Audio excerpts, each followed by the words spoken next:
É isso aí, meus queridos irmãos. Estamos aqui no curso básico em teologia, turma das quartas-feiras. Esta é a quarta aula da matéria de homilética 1, ou introdução à homilética. Repito, esta é a quarta aula da nossa matéria homilética 1, ou introdução à homilética, turma das quartas-feiras, curso básico em teologia. Hoje é quarta-feira, 29 de março de 2023. 29 de março de 2023. Desculpe que eu vou ter que coçar o nariz, né? Que eu ainda estou sob o efeito de um flu que eu peguei muito forte, ainda não me recuperei 100%. Com a vossa licença, mil perdões mesmo. Mas tudo bem. Meus irmãos, muito obrigado pelo esforço que cada um de vocês tem colocado para estar aqui. Eu sei que é muito difícil para a maioria de vocês estar aqui, é com sacrifício. Muito bom rever Mateus, Jair. Deus abençoe Mateus. Eu sei que também é uma batalha, Mateus está aqui. É uma batalha para todos, né? Para todos, né? Graças a Deus que o reino de Deus é assim mesmo. Ele é tomado por força, as coisas, quando fazemos para Deus, não são nada fáceis. Você pode não ter luta em outras coisas, mas colocou a mão para fazer para Jesus, espera, porque realmente é apertado, mas é gratificante porque nós temos a certeza da vitória. Obrigado, irmão Wallington, né, muito esforço que fez para estar aqui, irmã Daniele, né, está com uma hora à frente, né, 9h36 da noite, irmão Fábio, nosso bispo ali de Lowell, nossa irmã Leidiane Mateus, irmão Jobert, irmã Angélica Bonjour e Lucas, né, que está ali com o vídeo fechado, porque eles ainda se encontram no trabalho. Meus irmãos, vamos na página de número 24. Como vocês sabem, né, nós deixamos um conjunto de páginas para que elas fossem lidas. Vocês se lembram? Nós deixamos um conjunto de páginas para que vocês pudessem lê-las, né, porque é a parte teórica. Então, nós vamos trabalhar sempre assim, né? Uma parte da aula, teoria, uma parte da aula, prática. Prática. Vamos lá, então. Página de número 24.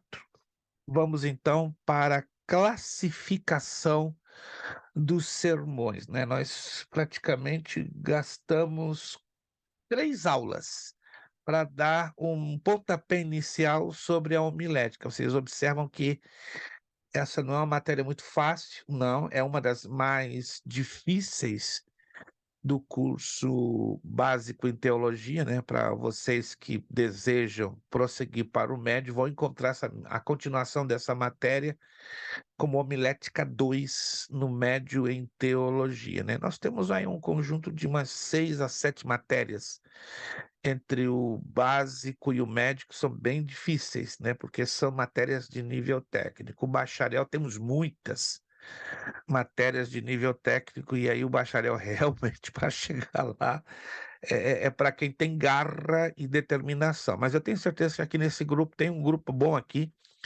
Não vou dizer todos, né? Mas eu acredito que mais de 80% desse grupo aqui vai aterrissar no bacharel, né? E é uma vitória, entendeu? Quando se chega no bacharel, você pode levantar as mãos para o céu e repetir aquele texto, né? De 1 de Samuel 7,12. Ebenezer até aqui nos ajudou o Senhor. Irmã Isabel está indo e voltando, mas amém que a senhora consegue voltar. Tem aluno, irmã Isabel, que vai e não consegue voltar de jeito nenhum, né? Que realmente é problema de conexão. Ou problema de conexão, ou problema no computador. Mas que bom que a senhora vai, mas também, graças a Deus, consegue voltar. Mas vamos lá. Classificação dos sermões. Eu já vou adiantar o que já falei nas aulas anteriores. Nós vamos visualizar somente 3 tipos de sermões. Quando se estuda a fundo a homilética, nós descobrimos que existem 5 tipos de sermões. Então, nós só vamos estudar 3, que são os mais importantes, os mais usados. Temos mais 2 ainda. Esses são bem mais complexos e eles vão ser estudados lá no médio em teologia. Mas vamos então do mais fácil ao mais difícil. Sem dúvida nenhuma, o sermão temático. Como já falei para vocês, ele só trabalha em cima do tema. Ele é o mais fácil de todos.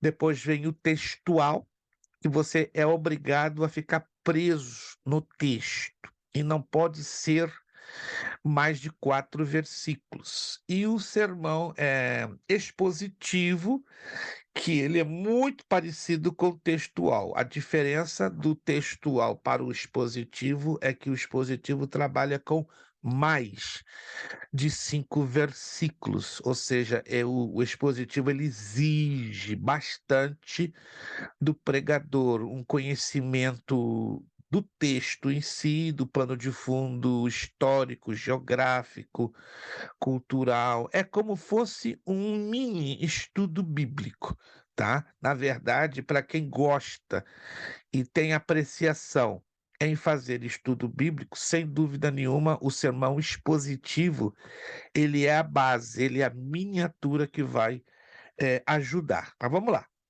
No que concerne à relação da estrutura do sermão com o texto, o sermão, como acabamos de falar, pode ser classificado de temático, textual e expositivo. Procure não se esquecer disso, tá? Temático, textual e expositivo, porque são os três mais importantes e os três que nós vamos visualizá-los nessa nossa matéria. Sermão temático ou tópico.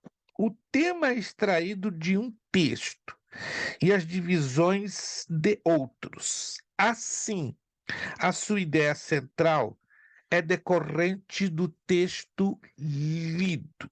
No entanto, a argumentação é buscada em outros textos bíblicos. Resumindo, eu posso usar um texto X, de preferência pequeno, preste bastante atenção, para o sermão temático, geralmente e de preferência, eu posso e devo usar um texto pequeno, tá bom? Para você simplesmente apresentar o quê? O tema, a argumentação, mas o desenvolvimento do sermão, aí eu posso buscar em vários outros textos na Bíblia Sagrada que falem do mesmo texto, ou melhor dizendo, do mesmo tema, do mesmo assunto. Alguém me perguntou algum tempo atrás: eu posso usar um versículo relativamente grande? Não recomendo, porque num versículo muito grande você pode perder o foco do tema. Alguém está me entendendo? Os versículos pequenos são mais práticos porque eles conseguem abranger, compreende? Conseguem cercar o tema. Um texto grande, você pode encontrar 2, 3, até 4 temas. Aí pode causar confusão.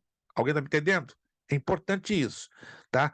Mesmo que num texto grande, você encontre o tema escolhido, o assunto escolhido, eu não recomendo, porque você vai encontrar mais de 2 assuntos. Esse é o risco. Então, trabalhe sempre com um texto pequeno e que ele consiga envolver um só assunto. Vamos então conhecer as vantagens do sermão tópico ou temático. Entenda aí, 80% dos pregadores, 80, não é exagero não, amam usar o sermão temático, porque ele tem uma série de vantagens, mas também tem outra série de desvantagens. Vamos então conhecer as vantagens.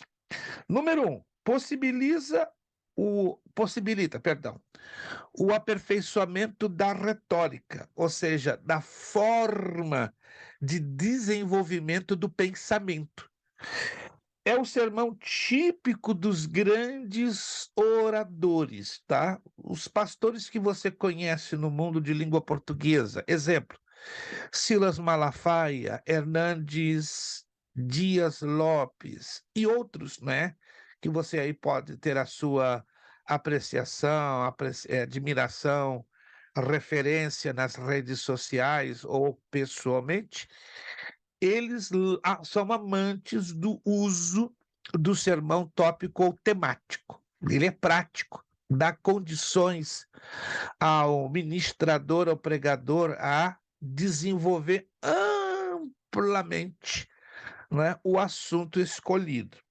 Segunda razão, ele é fácil de elaborar, porque a unidade é construída conforme o desejo do pregador. Então, ele é fácil, ele tem essa facilidade.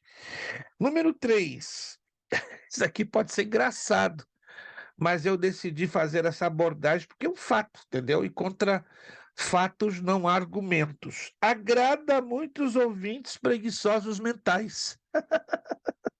É triste dizer isso, né? Mas nas nossas igrejas nós temos os preguiçosos mentais. Quem são os preguiçosos mentais? Pessoas que não gostam de ler a Bíblia, estão na igreja há 10, 15, 20 anos. Não se assuste. Você vai encontrar pessoas que não gostam de ler a Bíblia. E aí?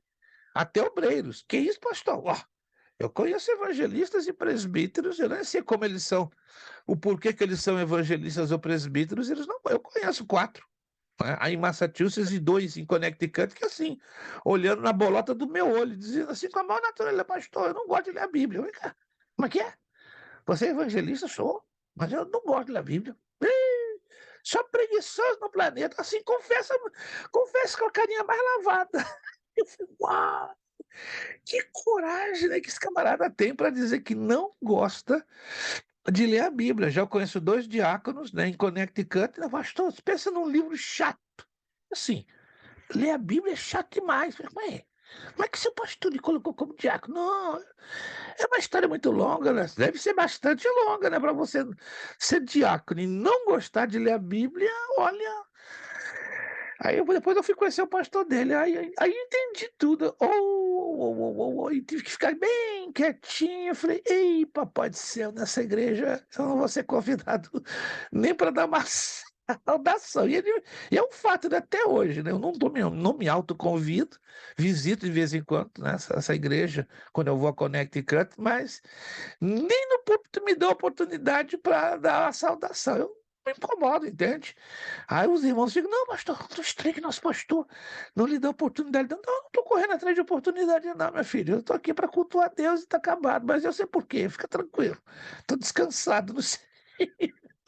Gente, são coisas que parece que a gente está contando uma historinha da carochinha, mas são fatos, entendeu? Se você olha um obreiro, não é uma regra, entendeu? Que não gosta de ler, estudar a Bíblia, pode entender que o pastor é assim.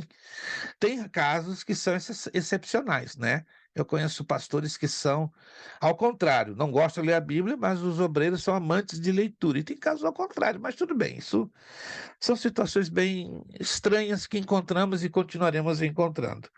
Mas o sermão temático ou tópico, ele agrada os preguiçosos mentais, né? Porque não exige o quê? Muita reflexão. Número 4.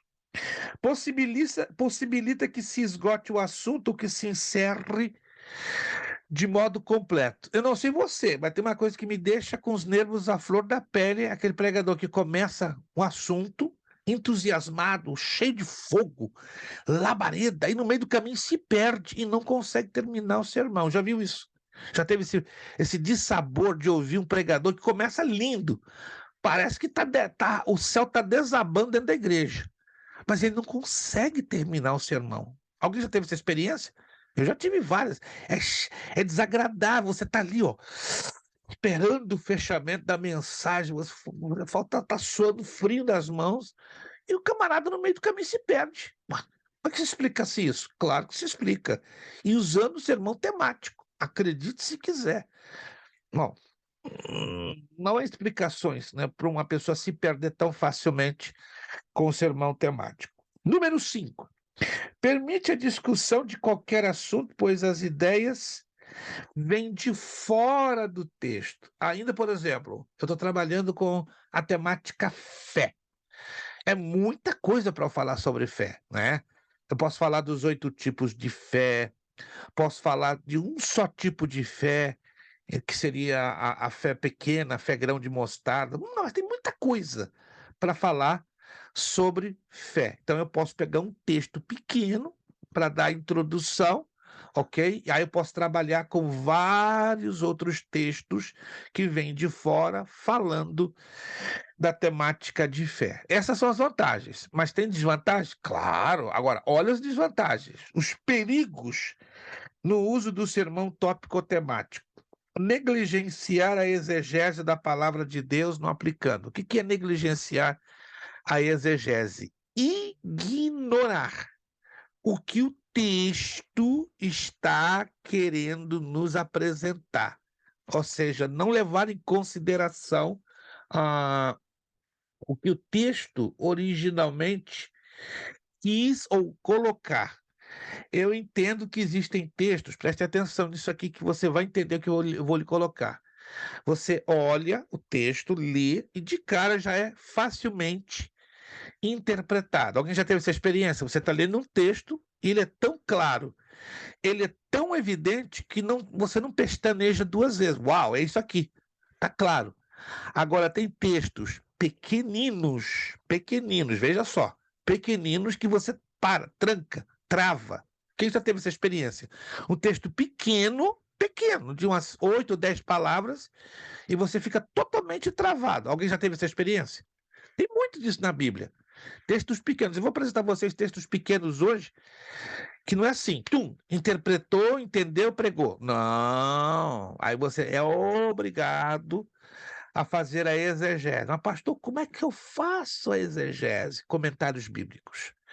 Como é importante o aluno ter um comentário bíblico. Pelo menos um comentário bíblico, mas de qualidade, porque temos aí uma infinidade de comentários que não são recomendáveis, não é? Que não são recomendados, são até duvidosos.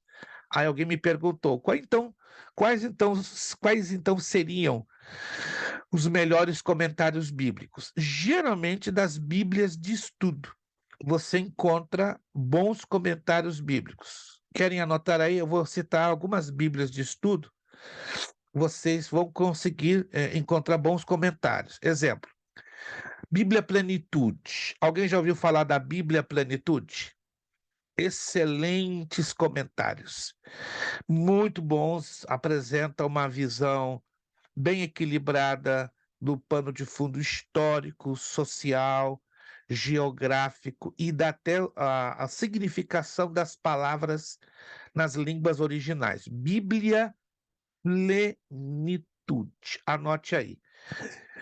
Me perguntaram se a Bíblia pentecostal ela é boa, ela é razoável nos comentários. Eu não vou entrar em pormenores, mas ela traz algumas divergências. Por quê? Porque é uma Bíblia com comentários muito inclinado para uma denominação X, que eu não vou aqui citar por questão de respeito, tá? Quem tem a Bíblia pentecostal e prestar atenção na leitura dos comentários, vai observar que é uma Bíblia com uma tendência denominacional. É um direito, não é, da pessoa que faz os comentários ter uma tendência denominacional. Embora para o uso em seminário, em escola teológica, cria um pouquinho de conflito, entendeu? Por exemplo, nós somos uma escola teológica de inclinação pentecostal. Somos pentecostais, né? Mas não estou aqui apelando para a Igreja Batista Renovada, não estou aqui apelando para a Presbiteriana Renovada, para a Metodista Renovada, para a Assembleia de Deus, para Deus e Amor, para a Casa da Bênção ou coisa parecida. Nós procuramos ficar no meio, nós procuramos ser o mais neutro possíveis denominacionalmente falando. Ou seja, a nossa tendência ela é interdenominacional, mas temos a inclinação, sem dúvida, pentecostal. Então, você pode usar o comentário da Bíblia pentecostal, só que entenda, ela tem uma tendência denominacional. Você vai encontrar fácil, vai descobrir qual é a denominação que a Bíblia pentecostal nos seus comentários se inclina. Você vai descobrir assim, ó, 1, 2, 3. Quando você lê os primeiros comentários, você já vai saber qual é a tendência. Então, eu sugiro Bíblias que estejam dentro de um ponto de neutralidade. Bíblia Plenitude é uma delas. Tem a Bíblia do Obreiro, não sei se você já Viu? Alguém já ouviu essa Bíblia? Bíblia do Obreiro. Muito boa, excelente. Tem bons estudos bíblicos, bons comentários. Bíblia do Obreiro. Tem a Bíblia da Nova Almeida atualizada, né? A tradução da Nova Almeida NAA, ela é um pouquinho complicada. Pela tradução, fica de olho aberto, mas os comentários são excelentes. Deixa eu ver se eu posso dar aqui uma. Sim, irmão Fábio, abra seu áudio e faça a sua abordagem. E aquela que o senhor disse da Thompson, 1995? A Thompson é uma Bíblia de referência. O irmão não vai encontrar comentários na Bíblia Thompson. Ela é uma Bíblia de referência. Lá no finalzinho, o irmão vai encontrar uma mini concordância e estudos arqueológicos. Deixa eu me virar aqui, me permita que eu vou mostrar a vocês as Bíblias que eu estou falando a vocês.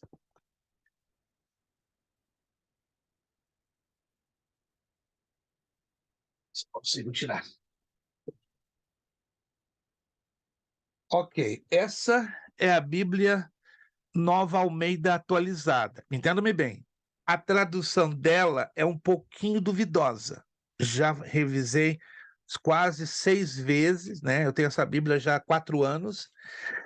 A tradução é duvidosa. Agora, os comentários são nota 20. Muito bons. Ela é uma Bíblia cara hoje, aqui nos Estados Unidos. Ela está custando uma base de 85 a 110 dólares. No Brasil, está em torno de 250 a 300 reais. Se alguém estiver vindo ou indo para o Brasil e decidir investir 250 a 300 reais, essa é uma excelente Bíblia nos comentários, mas não na tradução. Na tradução, ela deixa sensivelmente a desejar. Deixa eu ver se tem uma outra Bíblia aqui para mostrar para vocês em português.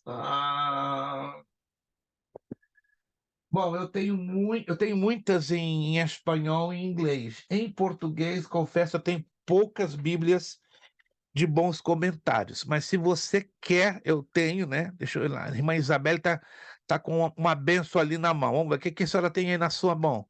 Eu acho que ela tem Pastor, um. eu não tenho Bíblia, eu tenho isso aqui, ó. Eu estudo por isso. Oi, irmã Isabel, a senhora agora humilhou Nesse e humilhou forte. Meu Deus! Ei, meu Deus! Que é é isso, irmã muito Isabel? bom, a linguagem é Não, a muito senhora humilhou, boa. não, a senhora humilhou. Agora eu me senti lagartixa na parede. Não, não, não. Depois, se a senhora puder fotografar a capa com tranquilidade e postar no grupo, eu tenho em inglês. Eu conheço esses dois pela capa, é a mesma capa em inglês, os comentários do Novo Testamento, mas não sabia que tinha em português. Uau, uau, é a mesma capa, a mesmíssima capa. Excelentes, excelentes. Então, se você quer investir em comentários de qualidade, na irmã Isabel, depois ela vai postar, por gentileza, né, as fotografias no grupo, e vale a pena, tá bom, gente? Então, eu sugiro em textos difíceis, que você lance mão de alguns comentários que vão lhe ajudar na questão da exegese bíblica, porque, como nós estamos no básico em teologia, é claro, o aluno do básico vai ter dificuldade em entrar no hebraico, no aramaico e no grego koiné, que vai ser a tônica do bacharel em teologia. No bacharel não vai ter jeito. Vamos entrar no hebraico, vamos entrar no grego, vamos entrar no aramaico, entende? Para fazermos a exegese. Irmã Fernanda, E aquela comentário, falhou o seu áudio. Repita, por favor. O seu áudio está falhando. Estranho, não eu estou conseguindo. telefonei, O seu áudio está falhando. Uau! Tente mandar por escrito uma mensagem, né? Porque o seu áudio, infelizmente, está falhando. Gente, vamos então continuar. Alguma pergunta, alguma dúvida? Porque a irmã Fernanda está querendo falar, mas o áudio dela está falhando, então tá difícil. Mas obrigado, irmã Isabelle. Muito bom. A sua pedida aí vai ajudar muitos que têm dificuldades, né, de ter um bom comentário. Os comentários comprados separadamente são um pouco mais caros, né? Ou bem mais caros. Mas se você quiser e puder investir num bom comentário bíblico, é uma vez só na vida que você vai comprar para toda a vida, entendeu? Tem comentário do Antigo, tem comentário do Novo Testamento, tem o Matthew Henry. Já ouviu falar do comentário de Matthew Henry? Excelente também, excelente. Então, hoje o mercado está inundado de bons comentários bíblicos. Vamos lá. Número 2, outro risco, outra desvantagem. Qual que é Sim, a pastora página? Darlete. Qual que é Sim. a página? Página de número 24, 24. tópico 7112. Ok. Página 24, tópico 7112. Perigos no uso do sermão tópico ou temático. Perfeito? Perigos no uso do sermão tópico ou temático. Então, nós já falamos que primeiro perigo é negligenciar a exegese da palavra de Deus, não aplicando. Ok. A nossa irmã Fernanda, existe comentário bíblico separado livro por livro? Anote aí, anote. Estava esperando essa pergunta. É o melhor. Não existe outro em língua portuguesa de uma qualidade excepcional. É um pouquinho caro, mas é aquela coisa. Você vai comprar, esquece de comprar outro. Comentário bíblico, livro por livro, do pastor Hernandes Dias Lopes. Esse arrebenta. São 60. Ah lá, Mateus, olha lá. E o Mateus está fazendo propaganda dele mesmo. Olha lá, Mateus. Mostra de novo, Mateus, não. Mateus não é brincadeira, não. Olha lá, olha lá, olha lá. Olha o sorriso do Mateus. Mateus apresentando a Mateus. Meu Deus. Esse é o melhor. Ganhei de presente há um ano atrás, um aluno me deu, né? Somente o Antigo Testamento. Ele é esperto, né? Quis me comprar, só me deu o Antigo Testamento, e eu já cobro dele. E o nome, meu irmão? Não, pastor, eu sei que o senhor tem bons comentários em inglês, né? Então decidi só dar o Antigo para o senhor. Se o senhor me facilitar nos meus trabalhos, não, isso é suborno, rapaz. Faz isso comigo.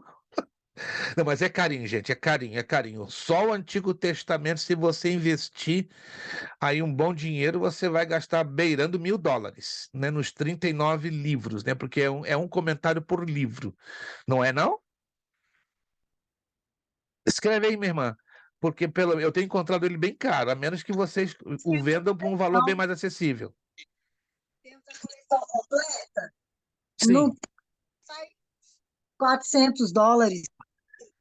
Eu tenho encontrado por 990, 1.010. Se a senhora vende por esse valor, tá excelente, meu Deus. Tá excelente, né? Eu tenho encontrado, repito, entre 950 a $1.010. Se tá esse preço, depois a gente vai conversar em off, que eu vou recomendar para alguns alunos, né? De repente, se vocês puderem fazer a revenda, seria fantástico, né? Para quem tiver interesse.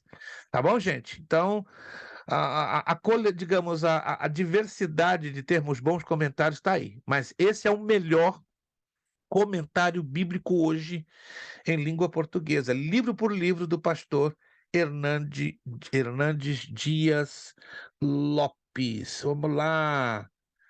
Beacon, irmão Zandro também está falando do Beacon. Irmão Zandro está. Não estou vendo ele na conexão, né? Não estou conseguindo ver ele, mas ele está ligado, ele está ligado. Oh, através do celular, perfeito, né? Porque eu estou percebendo que ele não está aqui na nossa conexão. O Beacon também é um bom comentário, ele é bem mais compacto, mas também é de muita boa profundidade. Obrigado, irmão Zandro, também pelo nos lembrar. Eu tenho o Beacon em inglês e em espanhol, excelente também. Vamos lá. Segunda razão, segundo perigo no uso do sermão tópico temático. Atrai atenção para o pregador, é a inteligência e a argumentação dele que funciona. Essa é a questão, é um perigo, né? Se, por exemplo, o pregador ele é muito dado a atrair a atenção do povo para ele, então o uso do sermão temático vai se constituir num certo perigo, num certo risco, né? Vai levar alguns pregadores a se tornarem exibicionistas, né? Querendo aparecer. E na pregação da palavra, o último que deve aparecer é o pregador. Ele é apenas um canal. Quem deve aparecer é a Escritura Sagrada. Quem deve aparecer é o Senhor Jesus Cristo. Mas, infelizmente, né, o ser humano é dado né? Quando ele é usado por Deus, ele tenta, né? Até alguns conscientemente a usarem a Deus, outros não fazem conscientemente, mas a gente percebe quem conscientemente está usando o dom de Deus para se autopromover. O terceiro perigo do uso do sermão temático pode levar à alegorização. Muito sério isso.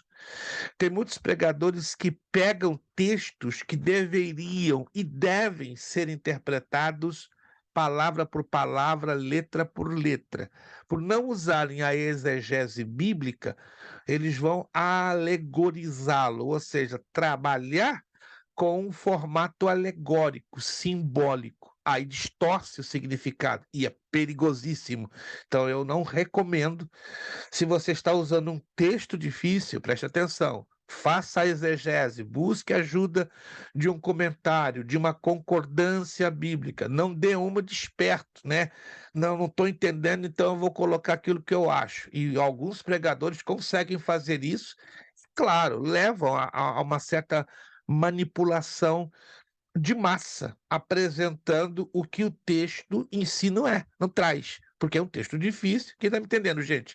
Textos difíceis é muito fácil para certos pregadores trazer o que? Uma certa manipulação, ou seja, o que ele deveria apresentar, o que o texto em si de fato está ensinando e nos revelando, ele alegoriza o texto, só para agradar ao povo e tentar o pregador se autopromover.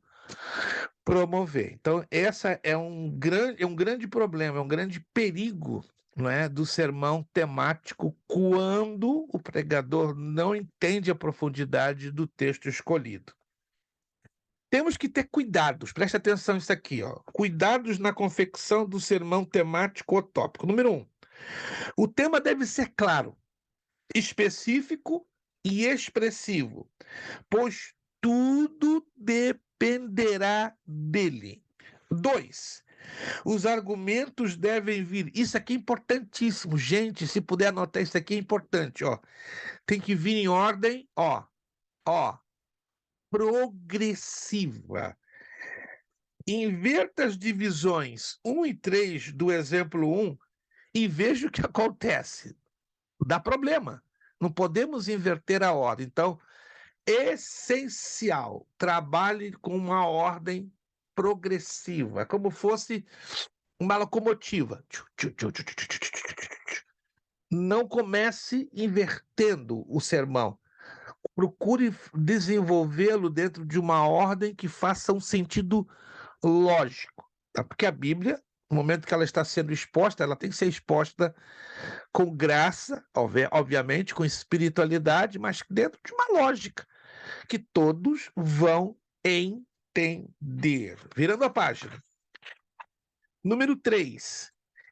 Esquematize as divisões em uma das seguintes maneiras. Explanação. O que é explanação? Explicar o que o texto está apresentando. Prova, argumentação e aplicação. Esta é a melhor progressão. Se quiser fazer um highlight aqui, ó, explanação, explicar. Prova, mostrar que aquela explicação pode ser praticada. Terceiro, argumentação. Mostrar que aquela argumentação, além de ter base bíblica, faz sentido no plano espiritual. E, por fim, a aplicação. De nada vale você apresentar um bonito sermão se não apresenta a prática, a aplicação daquele sermão. Então, este é o sermão temático. Então, o temático, nós vamos hoje fazer algumas provinhas, né?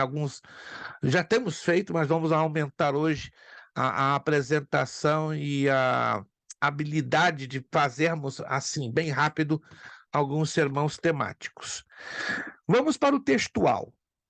Aquele cuja estrutura corresponde à ordem das partes do texto. O tema e as divisões estão no texto, ou são derivados dele. Neste caso, o texto utilizado é pequeno, não devendo ultrapassar 4 versículos. Anote, faça o highlight. Não pode passar de 4 versículos. Se passou de 4, já é expositivo. Trabalhe entre 2 e 4. Repito, entre 2 e 4 versículos. O textual tem um mínimo, 2 versículos, tá? E o máximo 4. Por quê? Porque o texto é que controla todos os pontos a serem tratados no sermão.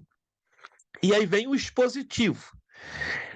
É aquele em que tema e as divisões são extraídos de um texto que tenha mais de 4 versículos. Parta desse princípio. O expositivo é a ampliação de um sermão textual. Estão me entendendo? Então, o temático, ele é separado e diferenciado. O textual e o expositivo são parecidos, com a diferença que o textual vai de 2 a 4 versículos. E o expositivo acima de quantos? De quantos? 5 versículos. Perfeito. Esse tipo de sermão padece de muita confusão. Como assim? Vamos prestar atenção aqui no que estamos lendo. Alguns pregadores pensam que pregar expositivamente significa comentar todo o texto lido. Não é isso, não. Como se estivesse fazendo um comentário bíblico, catalogando fatos, versículo após versículo. Certamente, um sermão é mais do que apenas esclarecer palavras e versos. Todo sermão deve ter um elemento agregador. O que é um elemento agregador? É um elemento que acrescenta, preste atenção, fazendo a diferença. Então o sermão expositivo, ele é difícil, porque nós temos que levar em consideração que, além do tamanho ser um pouco mais extenso, ele vai ter um elemento que vai diferenciar um pouquinho só do textual, que é o elemento que vai fazer a diferença. É o chamado elemento agregador em toda a discussão ou desenvolvimento do assunto. E este tema tem que ser extraído do texto, e a partir daí as palavras e versos ganham relevância a partir da conexão com o assunto tratado. Os elementos do texto devem ser agrupados a partir do tema, formando uma mensagem, um quadro único e objetivo. Insisto, um sermão não é um comentário bíblico, por mais exegético, ou seja, por mais explicativo e edificante que esse possa ser. Preste atenção nisso aqui, ó. Aqui já vai dar uma luz. Deve ser enfatizado também que a pregação expositiva não consiste simplesmente no exame de um texto isolando da Escritura. Lembremos-nos sempre que toda a Escritura é inspirada por Deus, sendo ela toda a verdade revelada de Deus para nós, em todas as épocas e contextos. Portanto, a pregação expositiva, como toda pregação genuinamente bíblica, deve estar sintonizada com todas as partes das Escrituras, formando um todo harmônico, procedente de Deus para o seu povo. Independente do formato do sermão, o sermão tem que ter o quê? Essência bíblica. É errado você dar testemunhos para fortalecer o sermão? Não é errado. Desde que você não faça o testemunho o ponto principal do sermão. O sermão, o ponto principal é a palavra. Irmãos, deixa eu falar que Deus me deu uma visão, eu fui no 3º céu, aí cheguei lá, um anjo me levou para o 4º céu. E aí eu fiquei viajando entre o 3º e o 4º, eu caí na galáxia Andrômeda e calma, para tudo. Testemunho não pode ser o centro de um sermão. O testemunho tem que ser curto, objetivo e que se encaixe dentro da palavra que está sendo ministrada. Muitos cometem esta violenta gafe por não entender a ética cristã, por não entenderem a ética ministerial e, pior, por não terem uma base mínima de homilética. Mas, pastor, Deus usa eles muito. Eu sei que usa. No momento que ele está mencionando a palavra, claro que Deus vai usar, mas vai carecer de eficácia. Deus quer nos usar com eficácia. Eu tenho certeza que na medida que nós nos preparamos melhor, Deus vai nos usar melhor. Agora, se eu me preparo pouco ou nada, e eu estou usando a palavra, claro, ele mesmo disse, ele vela pela palavra dele para cumprir. Mas a nossa falta de compromisso e de responsabilidade na devida preparação, nós podemos fazer isso aqui, ó, cortar, bloquear um bom desenvolvimento e a eficácia da palavra de Deus. Eu creio que vocês já devem ter ouvido excelentes sermões, né? Bem colocados, bem abordados, né? Dentro de um espaço de tempo razoável, com graça, com unção, com autoridade, que vai lá e toca nas nossas necessidades, né? Temos que levar em consideração que, acima de tudo, acima de qualquer preparação, acima de qualquer boa oratória, acima de qualquer boa exposição, a unção não pode estar ausente. Do contrário, caímos naquele problema, né? A letra mata, mas o espírito vivifica. Quem está me entendendo, gente? Quem está me entendendo? Então, pregar a palavra não é uma coisa assim, no mais. Não, deu na cabeça e vamos embora. Não, não, não, não, não. Deus usa, mas vamos ter responsabilidade, compreensão, que quanto melhor ou quanto mais eu me preparo, tá? Com mais eficácia Deus vai me usar, vai te usar, vai lhe usar, vai nos usar. Com graça, amém. Com unção, glória a Deus. Com simplicidade, maravilha. Mas acima de tudo, ó, a mensagem alcançando as mentes e os corações. Vamos lá. Esse método, o método do sermão expositivo, está lá no último parágrafo, foi usado pelos apóstolos, que, baseando-se no Antigo Testamento, interpretavam o texto e aplicavam às necessidades de seus ouvintes. Historicamente, este foi o método preferencialmente usado pela maioria dos pais da igreja e pelos reformadores. Calvino, de modo especial, tinha o costume de expor cada livro da Bíblia, não da bíblica, da Bíblia, desde o seu início até o seu final. Quase todos os ministros que tenham tentado o método expositivo durante alguns anos acabam por acreditar nele de todo o coração. Esse método é eficaz. Tentam, mas é difícil. Toma tempo.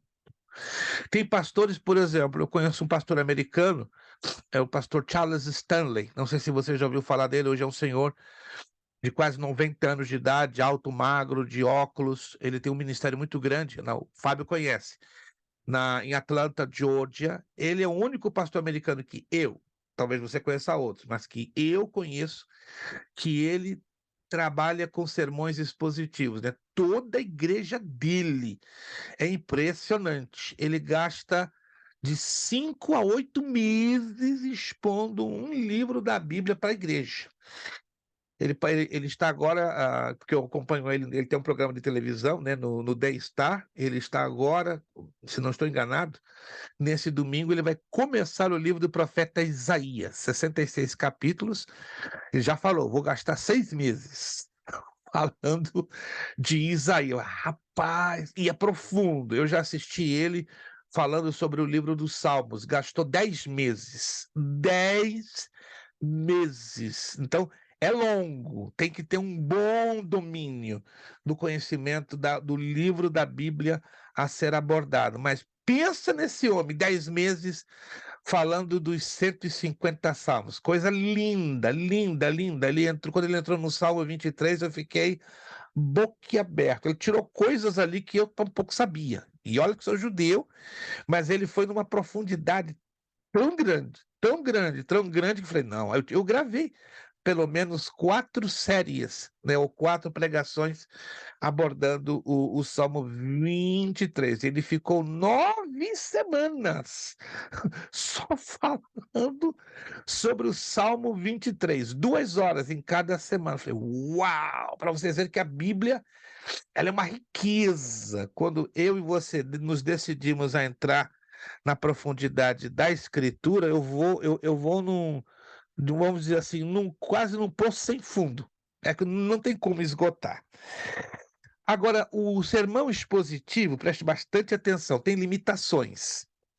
É difícil manter a unidade e a concatenação das ideias, porque ele é longo.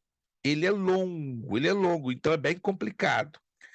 Os assuntos não são tratados de um modo lógico e completo. Daí a necessidade daquele que usa o sermão expositivo ter um bom domínio, não só na fala, mas no conhecimento do assunto que ele está discorrendo dentro dos versículos. Agora, tem vantagens, né? Foi o método dos tempos apostólicos, número 1. Exige o estudo sério da palavra de Deus, é bênção para o pregador e é bênção para a igreja. É a melhor maneira de edificar a igreja. Número 2. Desculpe. Obriga-se a tratar de assuntos que, de uma outra forma, ficariam esquecidos. Número 3. Presta-se uma série de sermões bíblicos, aplica-se uma série de passagens doutrinárias, devocionais, evangélicas, parábolas, milagres, incidentes históricos e séries de sermões.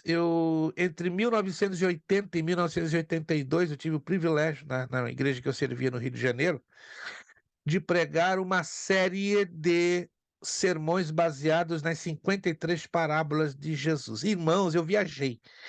É uma coisa tão linda que você se edifica.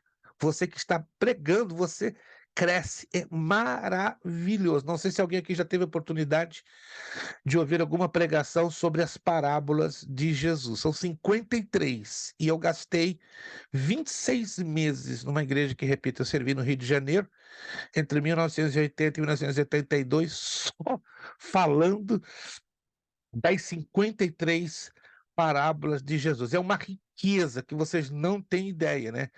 E são difíceis para você pegar na aplicação prática, embora, entenda isso aqui, 25% dessas parábolas, dentro delas, já tem a chave de interpretação. Não sei se alguém já observou. Tem parábolas que Jesus fala que quase no finalzinho ou no meio, ele já dá a interpretação da parábola que ele está abordando. Alguém já observou isso? Alguém já observou? Sim ou não? Alguém já observou que algumas, não são todas.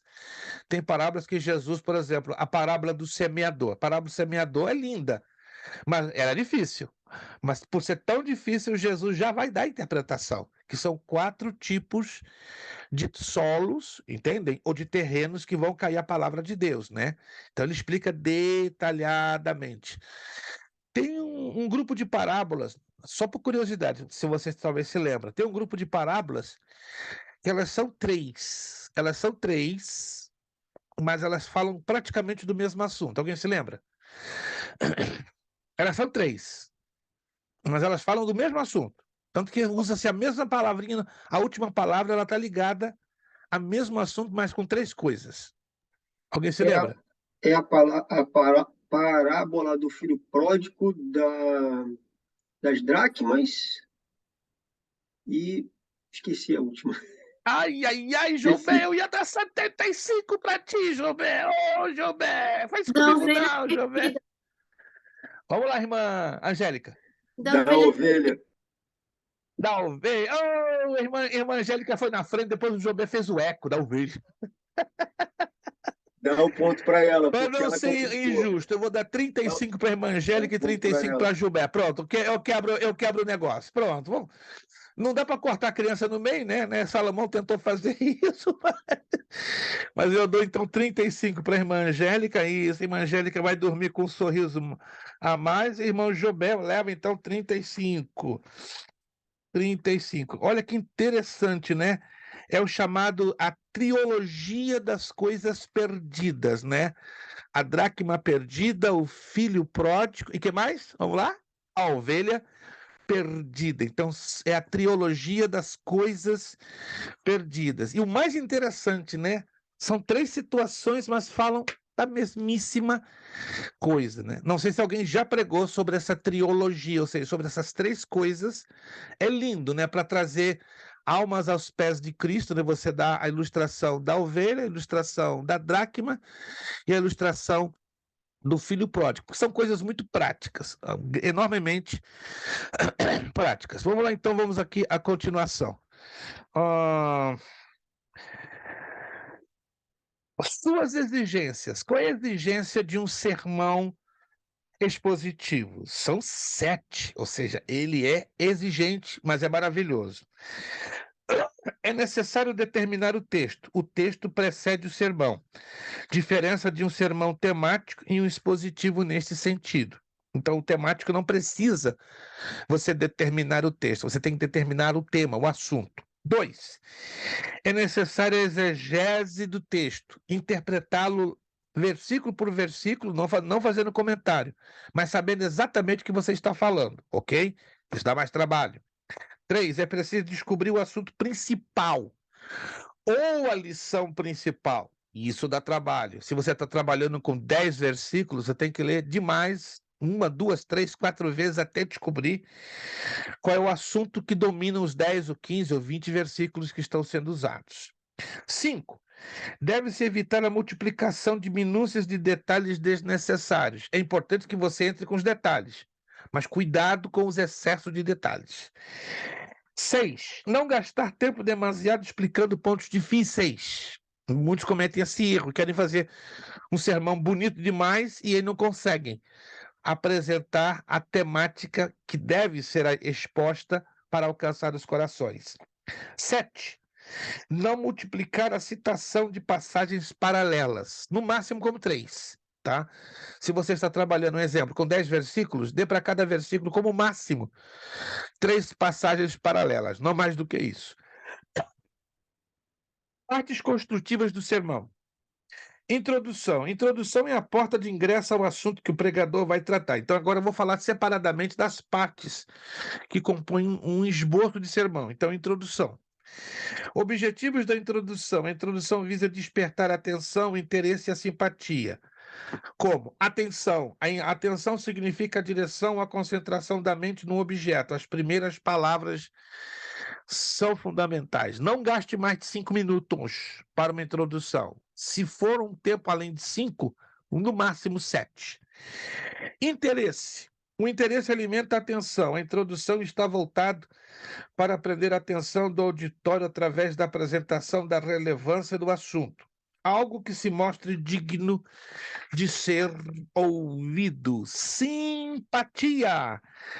Como o sermão é proferido através de uma personalidade, é relevante conquistar a simpatia do auditório na introdução. Qualquer afetamento ou atitude pretensiosa, além de inadequada, poderá criar um clima de antipatia por parte dos ouvintes, que o impedirá de ouvir o sermão.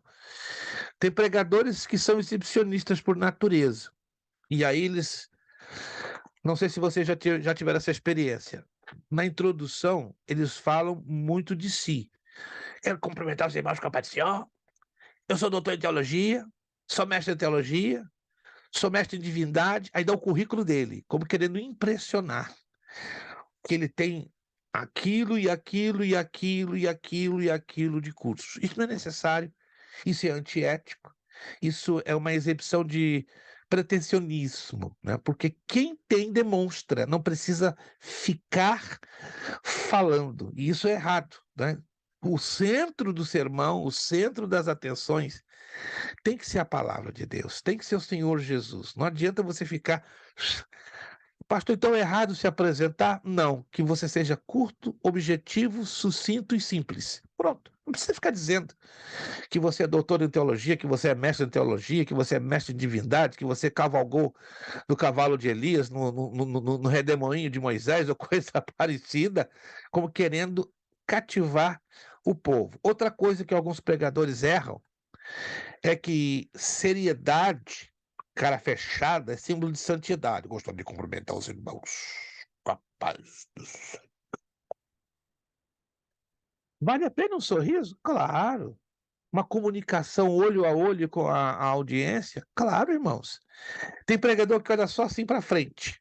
né? É esquisito. Eu conheci um pregador dos anos 80, muito usado por Deus, mas ele olhava só para uma pessoa, e geralmente ou para a esposa de um pastor ou de um obreiro, e a irmã ficava constrangida. Ah, porque esse homem está só olhando para mim.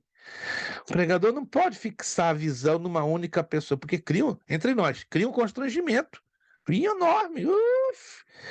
Eu conheci um pregador também em São Paulo que ele tinha um problema de cacuete no olho. E ele também tinha um objetivo, ele tinha um problema também de fixar a visão numa só pessoa, né? Então eu vi ele, assisti ele 3 vezes ministrando em São Paulo. Mas eu fui sorteado por ele. Ele colocou a visão em cima de mim e ficava piscando para mim. Claro, os pastores que estavam à minha volta começaram a pensar: ué, esse camarada tá piscando pro irmão Prestes. Mas depois que fui descobrir que ele tinha esse cacuete, ele ficava assim, ó. Dava um sorrisinho, não olhava pra mim. Se é nos dias de hoje, eu tô pensando o que que é, um gay. Tá me cantando ali do púlpito, né? Mas criou-se uma impressão muito ruim. Então tem que se tomar muito cuidado com a questão da postura, né? Você quer demonstrar simpatia? Converse com o público, seja amável, seja simples, seja cativante. Mas eu sou tímida, eu morro de timidez em encarar a pessoa, mas uma pessoa tímida pode, em poucas palavras, uma expressão facial, demonstrar simpatia, e não é complicado. Olha só, Pastor, sim, eu conheci um que quando ele ia pregar para a igreja, ele virava pular para a parede e pregava para a parede. conheço um evangelista hispano em Miami, que ele tem esse. Ele, Eu ele pensei que ele virava tinha um assim. problema de cabeça.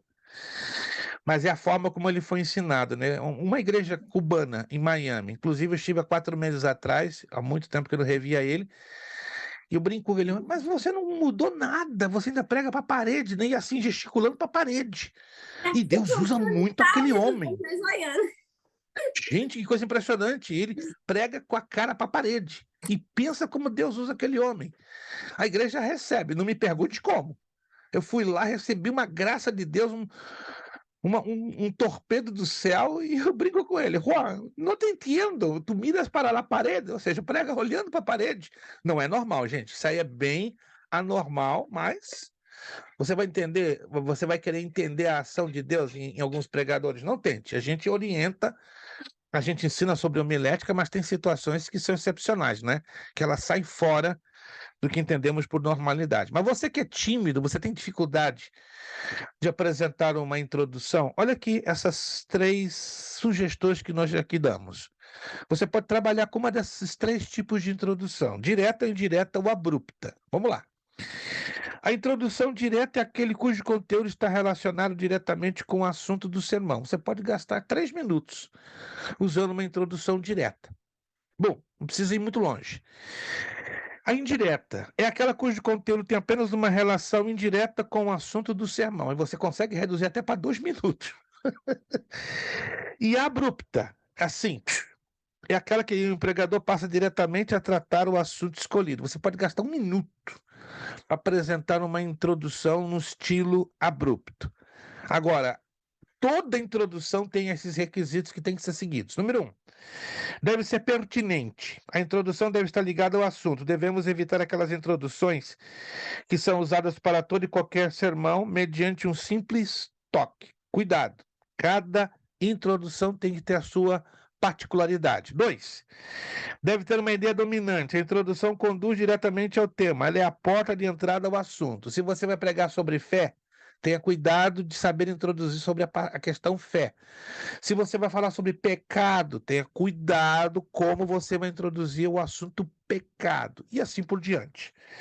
Deve ser breve. Uma introdução muito longa pode criar na congregação um desalento pelo fato do pregador não entrar logo no assunto, como já alguém disse. Podemos passar tanto tempo colocando a mesa que deixamos a impressão de que não haverá jantar. A porta de entrada não pode ser maior do que a casa. Além disso, não devemos nos descuidar da proporcionalidade. 4. Deve ser elaborada com atenção, pois ser a porta de entrada é fundamental a atenção em sua elaboração e transmissão. Introduções descuidadas podem, já de início, distrair o ouvinte, portanto, muito cuidado ao elaborá-la. Por outro lado, na introdução não devemos prometer mais do que podemos ou vamos oferecer. De nada adiantaria uma introdução belíssima, com toques de requintes literários e poéticos, se na realidade o sermão é pobre e desprovido desses recursos. 5. Deve ser proferida com simplicidade. Qualquer palavra que o pregador use e que gere no auditório a ideia de que está querendo se exaltar, ou mesmo que ele manifesta tal comportamento através de uma humildade forjada, tem um efeito negativo. Por isso, a introdução deve ser proferida de forma simples, contudo com conteúdo relevante. Em Florianópolis, Santa Catarina, há 44 anos atrás, eu conheci um pregador. Deus usava muito ele, né? Depois ocorreram algumas situaçõezinhas e ele se afastou. Mas ele tinha uma marca registrada pessoal quando introduzia o sermão. Gostaria de saudar a todos, assim mesmo, com a paz do Senhor. Ele mudava o tom de voz dele, como querendo impressionar. Eu louvo a Deus pela minha humildade.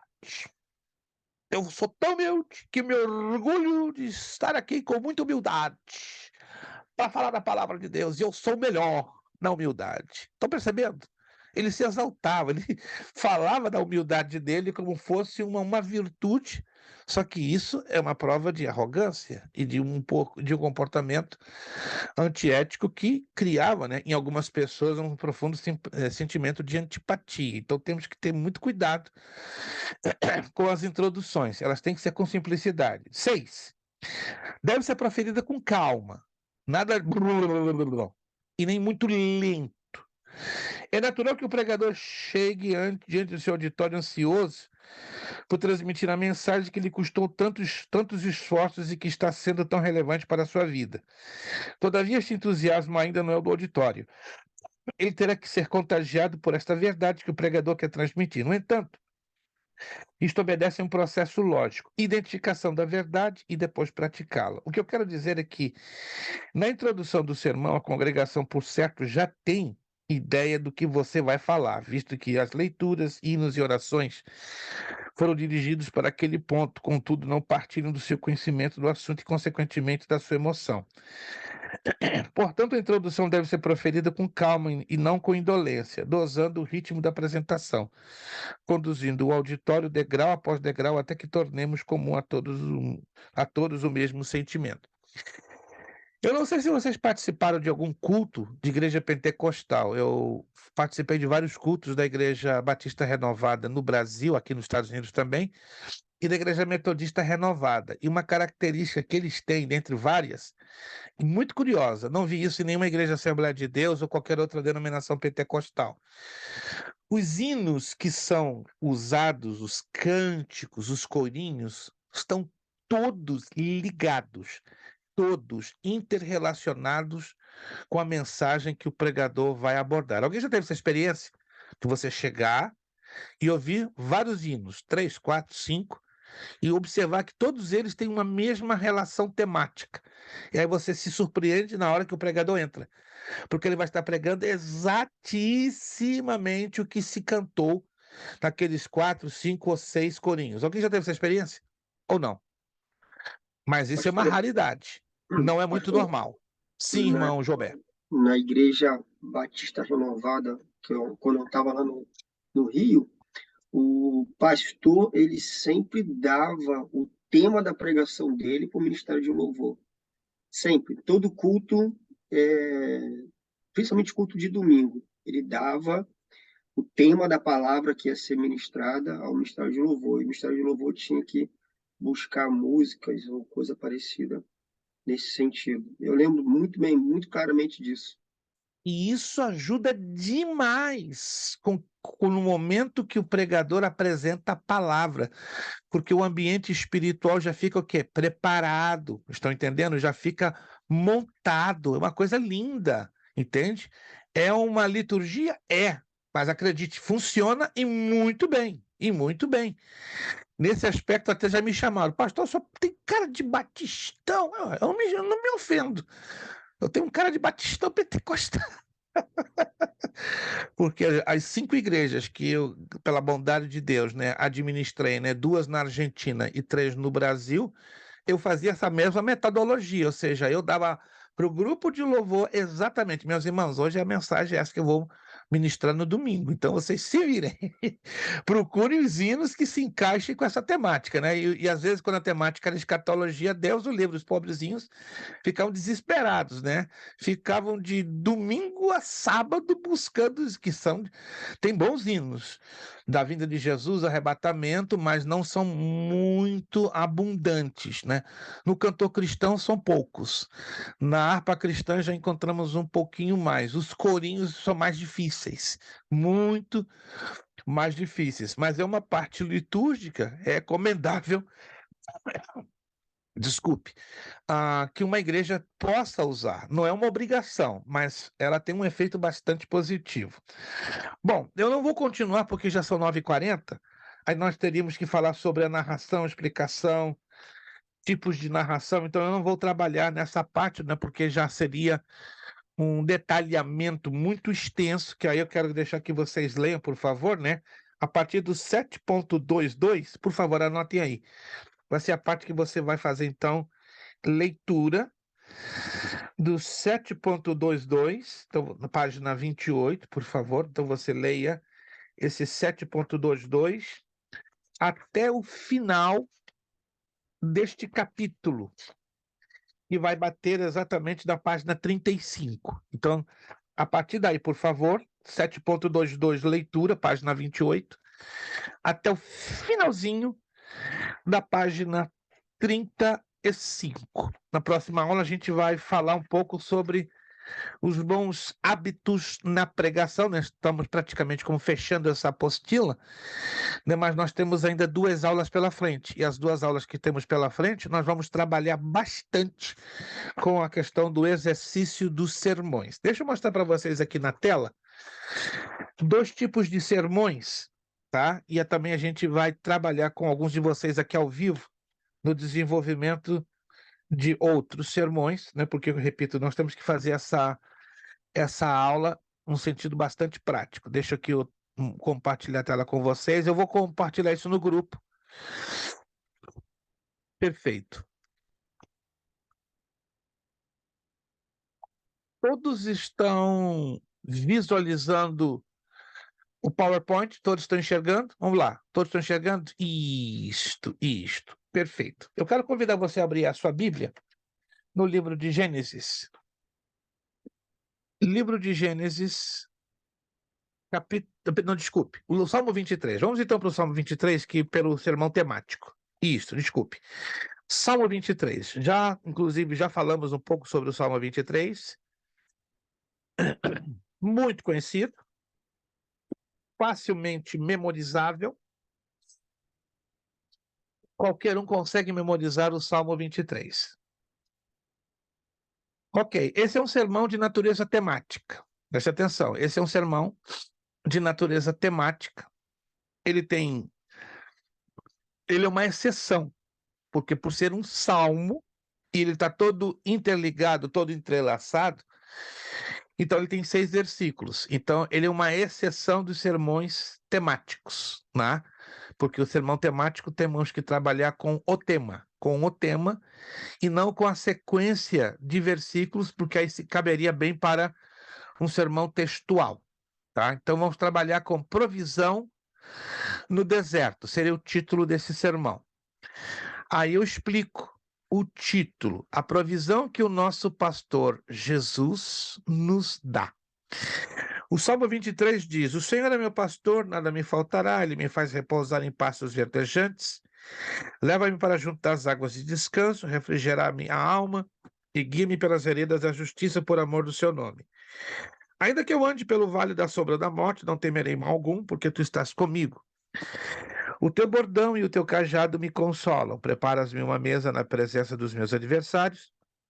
Unges-me a cabeça com óleo, meu cálice transborda.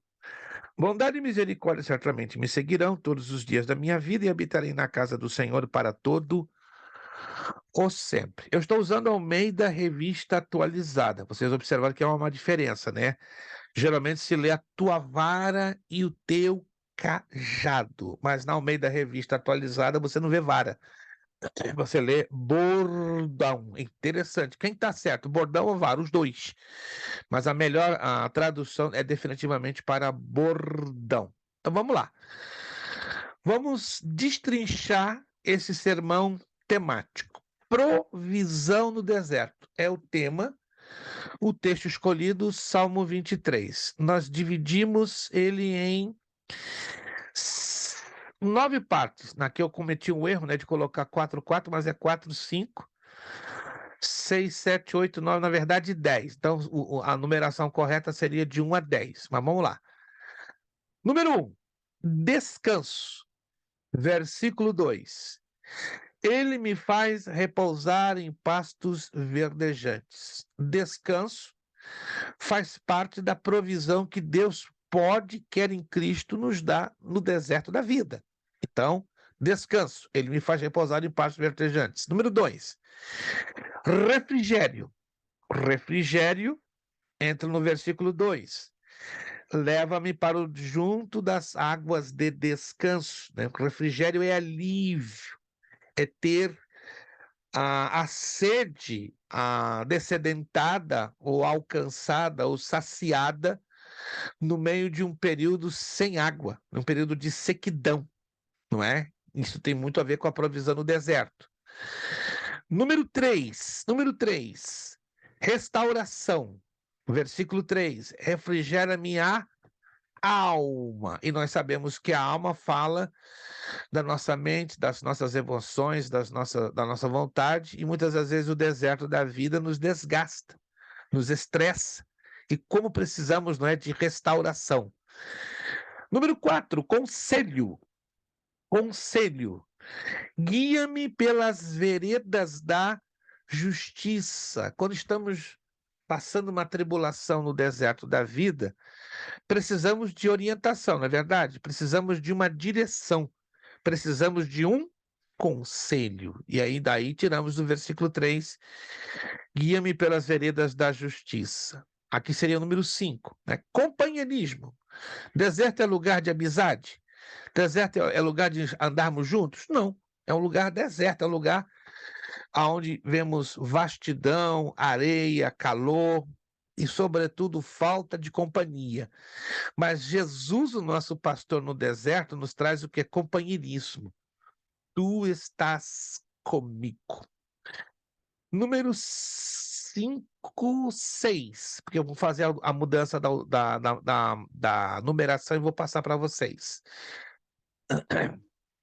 Está falando aí, né, de... Deixa eu ver aqui, não estou conseguindo enxergar. Estímulo. Versículo 4. O teu bordão e o teu cajado me consolam. Quando passamos pelo deserto da vida, ficamos desanimados, desestimulados. E o bordão, o cajado da parte de Cristo, nos trazem o que é estímulo para superarmos as lutas e as dificuldades. 7. Provisão. Preparas-me uma mesa. No deserto você não encontra água naturalmente, não encontra comida, mas espiritualmente Jesus nos dá essa provisão. Daí o que o salmista fala, preparas-me uma mesa. 8. Unção. No deserto é um lugar que você tem dificuldade de até mesmo encontrar a presença de Deus, mas ele nos dá unção. Unges minha cabeça com óleo. Agora, versículo 6. Bondade e misericórdia certamente me seguirão todos os dias da minha vida. O agora é um momento, muitas das vezes, que vivemos e que nos traz tormentos para avançarmos. E o 10 depois. Olha que interessante, né? O agora, verso 6 e o 10. Na casa do Senhor para todo o sempre. Muitas das vezes pensamos que nós vamos morrer no deserto, mas o deserto é só de passagem, tá? Porque tem um depois. E o depois envolve termos a comunhão com o nosso Deus renovada, tá? Isso aqui é bem simples, você pode usar o Salmo 23 e daí tirar muitas coisas. Agora, deixa eu passar para vocês o sermão textual. Olha só, o sermão textual, ele é bem interessante, né? O sermão textual, ele trabalha assim, ó. Enoque é o título. Vamos ler lá em Gênesis capítulo 5. Quero convidar você a Gênesis capítulo 5. Gênesis capítulo 5, e vamos fazer a leitura do verso 21 ao 24.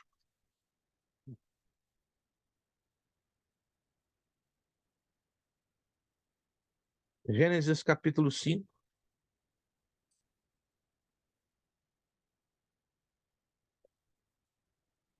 Verso 21 e 24. Enoque viveu 65 anos e gerou a Matusalém. 22. Andou Enoque com Deus e depois que gerou a Matusalém, viveu 300 anos e teve filhos e filhas. 23. Todos os dias de Enoque foram 305 anos. 24. Andou Enoque com Deus e já não era, porque Deus o tomou para si. Ok. Enoque. E o título do meu sermão, um dos antitipos da igreja a ser arrebatado. O que é um antitipo? Modelo. Então, Enoque é um modelo da igreja a ser arrebatada. Vamos lá. Divido esse sermão em 5 partes. Número 1, a conversão de Enoque. Número 2, a comunhão de Enoque. Número 3, o serviço de Enoque. Número 4, o translado de Enoque. Número 5, o elogio de Enoque. Preste atenção, aqui é sermão textual. Então eu tenho que ficar preso aonde? Ao texto, não ao assunto. Vamos lá então. Versículo 22, o que eu leio lá? E andou Enoque com Deus, e depois que gerou a Matusalém, viveu 300 anos e teve filhos e filhas. Preste atenção. E viveu Enoque 65 anos e gerou a Matusalém. Mas olha o que diz o 22. Andou Enoque com Deus. Quando exatamente Enoque anda com Deus, passa a ter uma conversão? Quando nasce o seu filho Matusalém, o homem que viveu mais tempo na face da terra. Olha que interessante. Então, Enoque se converte. Estão percebendo? Quando você lê o 21 e o 22, Enoque se converte aos 65 anos. Por quê? Porque quando nasce seu filho Matusalém, que diz o texto que andou Enoque com Deus. Isso é indício de comunhão. Uau! Aí parte para, aliás, de conversão, desculpe. Aí vamos para comunhão. Desde então, a partir daquele momento, ele caminhou com Deus. Então a conversão lança Enoque a ter uma vida de comunhão. E Amós 3:3 e Hebreus 11:6 endossa, confirma, entende? A comunhão de Enoque, fruto da sua conversão. Número 3, o serviço de Enoque. Profetizou primeiro em anunciar a vinda do Senhor Jesus. Como é que eu sei disso? Versículo 23. Todos os dias de Enoque foram 365 anos. Então, nos 365 anos da sua vida, ele serviu o Senhor como profeta. Tá? O verso 23 assim me diz, né? E todos os dias de Enoque foram 365 anos. Aonde na Bíblia que eu encontro outra referência sobre Enoque? Judas, versículos 14 e 15. Olha só, então são os 2 textos da Bíblia Sagrada que eu vou encontrar referência sobre a pessoa de Enoque. Esse texto de Gênesis 5, 21 e 24 e a Epístola de Judas, versos 14 e 15. Vamos lá, o quarto ponto da mensagem. O translado de Enoque, versículo 24. Andou Enoque com Deus e já não era, porque Deus o tomou para si. Olha que interessante. Então, no verso 24, nós encontramos 2 situações. O translado de Enoque, e Deus o levou. Enoque foi o único que os sinos fúnebres não replicaram em Gênesis capítulo 5. Todos morreram, menos Enoque, que foi retirado vivo da terra, a símbolo ou a modelo da igreja, como será. Número 5, o elogio de Enoque. E agradou a Deus, né? E aqui diz, e já não era porque Deus o tomou para si. Se Deus o tomou para si, é porque Deus, obviamente, se agradou dele. Então, esse aqui é um exemplo muito, muito simples de um sermão textual. Você pode trabalhar no formato de tópicos ou no formato de itens, ok? Vamos fazer agora um exercício aqui bem interessante. Nós temos ainda 10 minutinhos. Então, vamos fazer um exercício aqui na própria aula e vou deixar 2 exercícios para vocês valendo pontuação, não é obrigatório, faça quem puder fazer. Vamos então a trabalhar aqui agora com um texto da Bíblia curtinho, bem curtinho, tá? Que é o Salmo 24. Salmo 24. Já falamos do 23. Vamos então para o Salmo 24. Salmo 24. Que tipo de sermão nós vamos fazer ou vamos procurar elaborar? Vamos fazer ele de forma textual. De forma temática. Embora ele é um salmo, e os salmos têm essa característica. Você tanto pode fazer dele de um sermão temático como de um sermão textual. Esse aqui é um pouquinho grande, tá? Ele é um pouquinho grande. Ao Senhor pertence a terra e tudo que nela se contém, o mundo e o que neles habitam. Fundou-a ele sobre os mares e sobre as correntes estabeleceu. Quem subirá ao monte do Senhor? Quem há de permanecer no seu santo lugar? O que é limpo de mãos e puro de coração, e que não entrega a sua alma à falsidade, nem jura dolosamente. Esse obterá do Senhor a bênção e a justiça do Deus da sua salvação. Tal é a geração dos que o buscam, a face do Deus de Jacó. Levantai, ó portas, as vossas cabeças, levantai-vos, ó portais eternos, para que entre o Rei da Glória. Quem é o Rei da Glória? O Senhor forte e poderoso, o Senhor poderoso nas batalhas. Levantai, ó portas, as vossas cabeças, levantai, ó portais eternos, para que entre o Rei da Glória. Quem é esse Rei da Glória? O Senhor dos Exércitos é o Rei da Glória. Vamos fazer então um sermão temático em cima do Salmo de número 24. Vamos lá.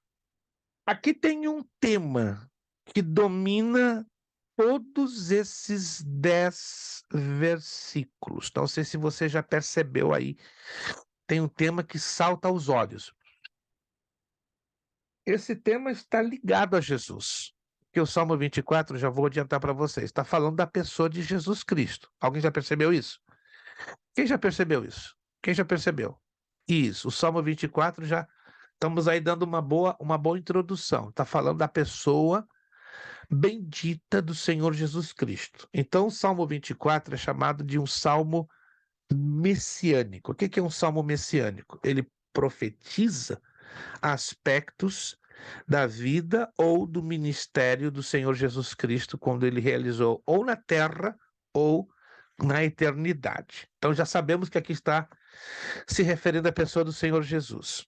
Mas existe um tema, existe um assunto que domina, que envolve todos esses 10 versículos. Alguém consegue observar? E esse é um assunto fácil. Se você prestar atenção. Eu vou dar aqui a dica. A palavrinha, um assunto, começa com a letra T e termina com a letra O. É pequenininho, ó. É pequenininha a palavra. Começa com a letra T e termina com a letra O. Domina todos os 10 versículos. É o Interessante. templo do Senhor. Como? Templo do Senhor. Não. É tempo, Está pastor. ligado diretamente a Jesus, ao trabalho, à obra, o atuar de Jesus. Transgressão, pastor? Trono, Transgressão pastor. de Jesus Não. é complicado. Ô, pastor, trono. Você falou Jesus não pode ter. Jesus entrou em transgressão, aí a nossa irmã Leidiane está abrindo uma seita e uma heresia bonita. Não, de forma nenhuma, de forma nenhuma. Trono, pastor. Tá esquentando, Mateus, tá esquentando. Tá ligado a Jesus. Se você está prestando atenção na leitura, A volta de Jesus? tá esquentando a irmã Isabel. A irmã Isabel tá ligada. Olha, irmã Isabel, e olha que essa palavrinha tem uma conexão com o retorno, com a volta de Jesus. Ela é pequena, entendeu? Mas ela domina o assunto em si, domina todo o sermão, ou todos os 10 versículos.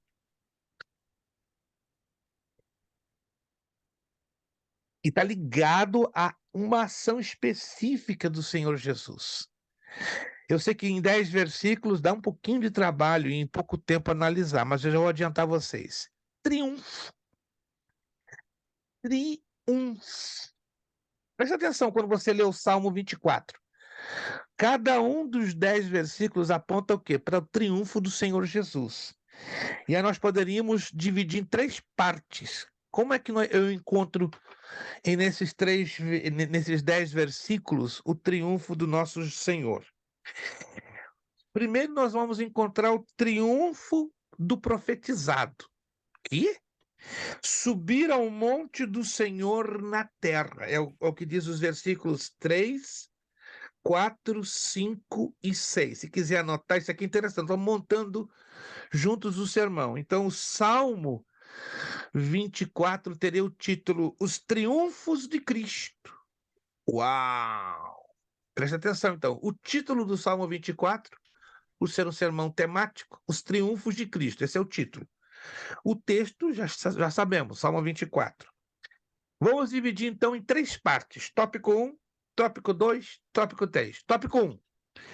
O triunfo do profetizado. Aí você vai explicar, só usando um item.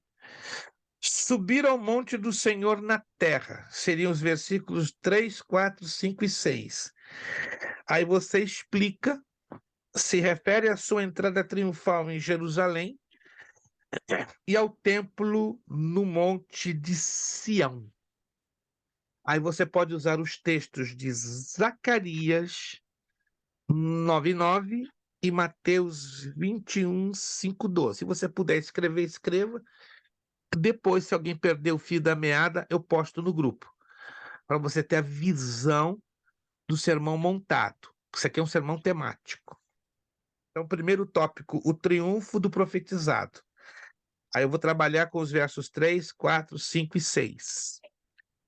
Aí eu explico em uma frase. Sua entrada triunfal em Jerusalém e ao templo no Monte Sião, baseado em Zacarias 9:9 e Mateus capítulo 21, versículos 5 e 12.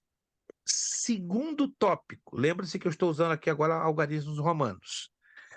O triunfo do crucificado. Como é que eu vejo isso aqui nesse salmo? Nos versos 7 e 8. Fala a ascensão ao céu, né, de Jesus quando ele sobe ao céu, como o quê? Como conquistador. E o livro de de Marcos 16:9 e Colossenses 2:15 mostra que Jesus ele é poderoso nas batalhas. Isso é temático, gente. Então eu posso viajar em vários textos da Escritura Sagrada. Esse é o segundo tópico, o triunfo do crucificado. E por fim, o terceiro tópico, o triunfo do glorificado. O triunfo do glorificado. Entrada com o seu povo como Senhor dos Exércitos.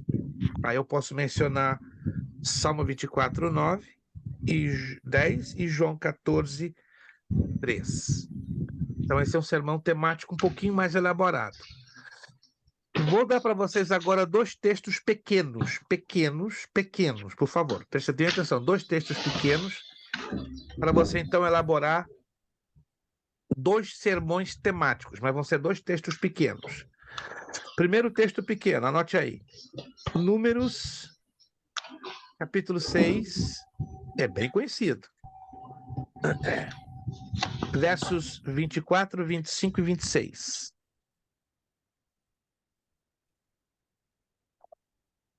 Na verdade, vamos fazer dele, para ficar melhor, textual. Então, Números 6, 24, 25 e 26, faça deste sermão um sermão textual, porque aí você vai explicar o conteúdo do 24, o conteúdo do 25 e o conteúdo do 26. Repito, como um sermão textual. Números 6, 24, 25 e 26. Lembre-se, você tem que trabalhar com introdução, o desenvolvimento dos versículos e lembre-se, a conclusão. O que é a conclusão? A conclusão é o resumo de cada um dos tópicos que você vai desenvolver. E geralmente aqui você pode trabalhar com 3 tópicos. Tópico 1, explicando o verso 24. Tópico 2, explicando e aplicando. É explicar e aplicar. E o verso 26, o tópico 3, aí você explica e aplica. E a conclusão é o resumo, entenderam? Da explicação e da aplicação, certo? Outro texto pequeno, esse aí você vai trabalhar com temático. Com temático. Evangelho de João. Evangelho de João. Deixa eu pegar aqui. Evangelho de João.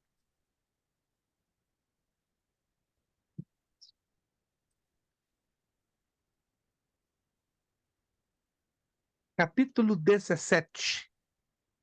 Versículo 17. Esse você vai trabalhar com temático. Uau! Super fácil. Santifica-os na verdade. A tua palavra é a verdade. Qual é o tema que eu vou encontrar aqui? Aqui eu tenho um tema comum. Aí você, deixa eu dar uma dica. Procura focar-se nas palavras chaves desse texto. Quais seriam as palavras chaves que você encontra neste texto de João 17:17? Alguém pode abrir o áudio e me dizer? Aqui nós temos palavrinhas chaves. Verdade, pastor? Verdade é uma delas. Depois, qual é a outra? Santificação. Santificação, excelente. E a outra? Tem uma terceira palavra aí. Palavra. Então, olha o foco. Vocês vão ficar focados em cima dessas 3 palavras. Santificação, verdade e palavra. E essas 3 palavras falam de um mesmo assunto, de um mesmo tema. Estão me acompanhando? Então, vocês vão desenvolver aqui um sermão temático. Então, o tema dentro dessas 3 palavras tem que ser comum às 3 coisas. Estão me acompanhando?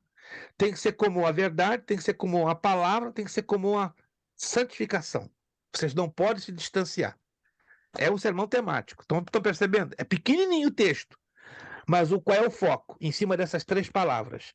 Aí dentro dessas 3 palavras, vocês vão extrair um tema comum aos 3. Aí você dá a introdução, aí destrincha tópico 1, tópico 2, tópico 3 e faz a conclusão na mesma medida, tá bom? Eu quero ouvir... não vai dar tempo de ouvir de todos, tá? Mas eu vou escolher entre vocês 5. Então todos vão fazer, tá? Todos vão fazer. E os que fizerem, eu vou, claro, pedir que depois que eu selecionar os 5 para falarem, vão me enviar as cópias via fotografia para o meu WhatsApp no meu privado, para que eu possa fazer a avaliação e dar a nota. Porque se você quiser fazer os 2, você vai ter nota, tá? Que ela vai de 30, 40, 50 até 75 pontos. Todos entenderam, gente? Não é obrigado.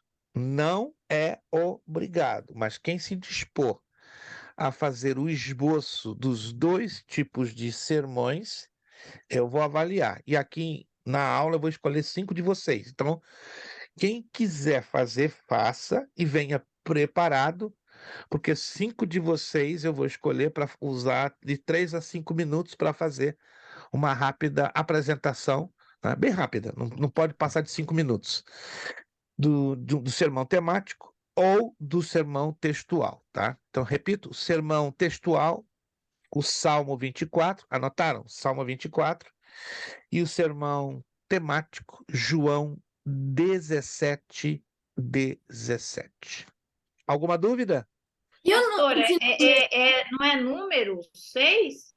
Desculpe, textual? perdão. Número 6, 24, desculpe, perdão. Estou com o Salmo 24 na minha cabeça. Número 6, 24, 25, 26. Desculpe, gente. Por alguma razão, estou com o Salmo 24 agarrado na cabeça. É porque eu estou mencionando ele essa semana direto. Então vocês vão entender, né? Quando você fica com o texto na cabeça a semana inteira, para tirar é complicado.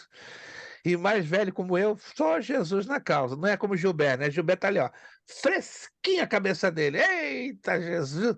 Jesus, eu tenho que ir a bosta, dar um abraço no Gilberto para receber unção fresca, para minha memória voltar a trabalhar. Então, número 6, 24, 25, 26, sermão textual e sermão temático, João 17, 17. Tá entendido, gente? Ninguém é obrigado, mas quem se dispor a fazer os 2 sermões, tá?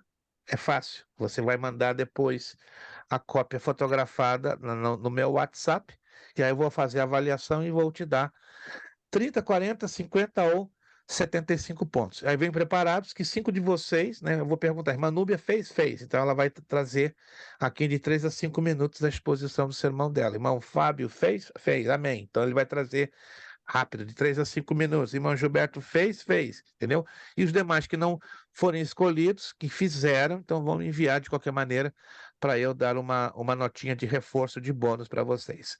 Tá bom? Nós Pastor, vamos fazer isso. Sim. aí tem que enviar até quarta-feira, né? Depois da aula, de preferência, não antes, né? Porque o objetivo deste trabalhinho é nós trabalharmos com avaliação aqui na sala, entendeu? Vamos ter os cinco. Digamos que a irmã Angélica seja uma das 5, certo? Então, aí a irmã vai fazer a sua apresentação e depois de feita a apresentação, aí me envia. Depois, só depois, antes não. Não há Pastor, necessidade. eu achei Hã? que vai fazer, o senhor avaliar, e quando o senhor avaliar, você tem Não, que não, se não. Eu faço avaliação depois. Depois, não antes. É para criar esse suspense, né? Para você parar para analisar bem, né? Dentro daquilo que eu coloquei. A gente vai fazer isso então nas próximas 2 aulas, né? Porque praticamente a parte teórica a gente já desenvolveu na leitura. Então, na próxima aula eu só vou trabalhar um pouquinho, né? Com a página que eu mencionei, né? Só para fazer o fechamento da parte teórica, a gente vai trabalhar o máximo possível com a questão da parte prática, porque vocês vão ter que desenvolver isso, né, nos exercícios que estão no finzinho da apostila, né, porque vai ser o trabalhinho com o qual vocês vão desenvolvê-lo. Alguma pergunta, alguma dúvida? Já passamos do horário, já são 10h11, eu não posso. Ok, o irmão Fábio teve que se retirar, o irmão Mateus também, né, por necessidade. Sim, por favor. Pastor, o senhor estava falando do Salmo 24. Salmo 24 como sermão temático. É para a gente fazer também? Não, eu só coloquei como exemplo, somente como um exemplo. Por isso que eu fiz a leitura, fiz a abordagem, para vocês então observarem o Salmo 24. Mas para fazer, repito e bato na tecla, número 6, 24 a 26 e João 17, 17. Eu mencionei o Salmo 24 apenas como uma referência, para vocês olharem ele e aí se basearem, tá bom? Se não há nenhuma pergunta, vamos então encerrar por aqui, né? Nossos irmãos tiveram que, irmão Mateus e irmão Fábio tiveram que se retirar, né? Devido a situações de compromisso, então vamos agradecer a Deus, pedir com que a sua bênção seja com cada um de nós. Deus falou conosco através da matéria de hoje, ele nos falou nessa noite com você e comigo ele falou, e nos aumenta a responsabilidade, né? De sabermos expor com propriedade, com profundidade, com maior responsabilidade a palavra do nosso Deus. Vamos pedir ao nosso irmão Joubert. Ele vai estar aí abrindo o seu áudio e agradecendo a aula de hoje. Muito obrigado, nossos irmãos, a família Soares, né? Houve um pequeno arrebatamento ali que nosso irmão Wellington teve que se retirar, né? Por necessidade de força maior, mas assim mesmo, né, nossa irmã estava fora, aí ela chegou, ficaram juntinho, daqui a pouco ele sai, mas é assim mesmo, é o corre-corre da família. Obrigado, irmã Nube, irmão Wellington, irmã Daniela, irmã Lediane, Jober, Isabel, irmã Angélica, irmã Isabelle, né? Graças a Deus apareceu, não a Margarida, mas a Isabelle. Eu sei que é muita corrida na vida da nossa irmã, né? Corre para ali, corre para cá, mas apareceu. Mateus, irmã Darlete, obrigado, pastora Darlete, Deus abençoe. E o Lucas que está ali no trabalho. Semana que vem eu vou liberar as notas da matéria de Cristologia que não liberei, né? Só para que vocês tenham conhecimento, né? Que ninguém saiu reprovado. Ah, pastor, estou cheio de medo. Não. Ninguém saiu reprovado, alguns saíram com a notinha um pouquinho baixa, mas todos, graças a Deus, foram aprovados, e assim a gente vai liberando, né, as notas dos irmãos. Alguns aqui estão na reta final para finalizar o básico em teologia, e aí vamos estando, né, atualizando as notas de cada um de vocês. Irmão Gilberto, por favor, nos levando a Deus em oração. Você que já fez o seu pagamento do mês de março, muito obrigado. Deus os abençoe poderosamente. Se você não fez ainda, tem até sexta-feira, tá? Se fizer no sábado, lembre-se que você terá que acrescentar $10 de multa, né? Porque passou do tempo. Então, o tempo é 31 deste mês, né? No caso, esse mês é o dia, seria 30, mas nós vamos esticar para o dia 31. Então, se até sexta, dia 31, você pagar a sua mensalidade que ainda não fez, não vai ter problema da multa. Já o 1º de abril, que não é o dia da mentira, é verdade, você vai pagar os $10 de multa. Tá bom, gente? Muito obrigado desde já, irmão Gilberto, nos agradecendo a Deus em oração. Amém. Senhor, meu Deus, meu Pai, muito obrigado, Senhor, por mais uma aula, Senhor, que nós tivemos a honra de ter sido contemplada. Obrigado, meu Pai, porque o Senhor tem a cada dia, a cada quarta-feira, nos honrado com a presença, nos honrado com o Teu Espírito. Graças Que o te Senhor damos, possa, Deus. Pai, a cada quarta-feira, Senhor, abrir o nosso entendimento, abrir os nossos corações, fazermos com que a Tua palavra, Pai, entre na nossa memória, que nós Graças te possamos damos, Pai. memorizar, Senhor, a Tua palavra, que nós possamos ser, Pai, capacitado, Pai, para pregarmos o Evangelho, Pai, com excelência, Aleluia. assim como o Senhor deseja.